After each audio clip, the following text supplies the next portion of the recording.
ভাইয়েরা এবারে আমরা দেখব তেজস্ক্রিয় আইসোটোপ ও তাদের ব্যবহার। প্রথমে আমরা একটু জেনে নিব যে তেজস্ক্রিয় আইসোটোপ আসলে কি। ভাইয়া, যে সকল মৌলের আইসোটোপ তেজস্ক্রিয় কণা মানে আলফা, বিটা ও গামা রশ্মি বিকিরণ করে। কি বলছি? যে সকল মৌলের আইসোটোপগুলো তেজস্ক্রিয় রশ্মি আলফা, বিটা, গামা বিকিরণ করে তাদের বলা হয় তেজস্ক্রিয় আইসোটোপ। এই তেজস্ক্রিয় আইসোটোপ কিন্তু বিভিন্ন জায়গায় ব্যবহার করা হয়, স্পেশালি চিকিৎসা ক্ষেত্রে কিন্তু ব্যাপকভাবে ব্যবহার করা হয়।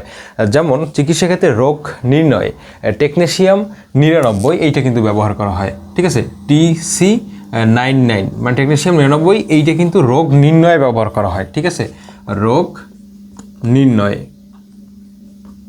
কিভাবে এটা রোগ নির্ণয় করে? এই টেকনেশিয়াম 99 এটা কিন্তু শরীরের ভিতরে ইনজেকশনের মাধ্যমে পুশ করা হয়। ঠিক আছে, তারপর রোগাক্রান্ত স্থানে এটা পুশ করার পরে ওইখান থেকে গামা রশ্মিটা বিকিরণ করে। গামা রশ্মি বিকিরণ করলে ওইটার মাধ্যমে ছবি তোলা সম্ভব হয় ওইখানের। এবং এই টেকনেশিয়াম 99-এর তোমার লাইফ টাইম, এর লাইফ টাইম হচ্ছে লাইফ টাইম হচ্ছে 6 ঘন্টা। 6 ঘন্টা, এই দুইটাই কিন্তু পরীক্ষায় আসতে পারে এমসিকিউতে। ঠিক আছে, তো এটা হচ্ছে রোগ নির্ণয়ে ব্যবহার করা হয়। আবার রোগ নিরাময়েও কিন্তু তোমার আইসোটোপ ব্যবহার করা হয়। যেমন তোমার আয়োডিন 131। ঠিক আছে, আয়োডিন 131 এই যে তোমার মৌলটা আছে বা এই আইসোটোপটা, এটা কিন্তু রোগ নিরাময় ব্যবহার করা হয়, অর্থাৎ রোগ হওয়ার পরে ভালো হওয়ার ক্ষেত্রে এটা ব্যবহার করা হয়।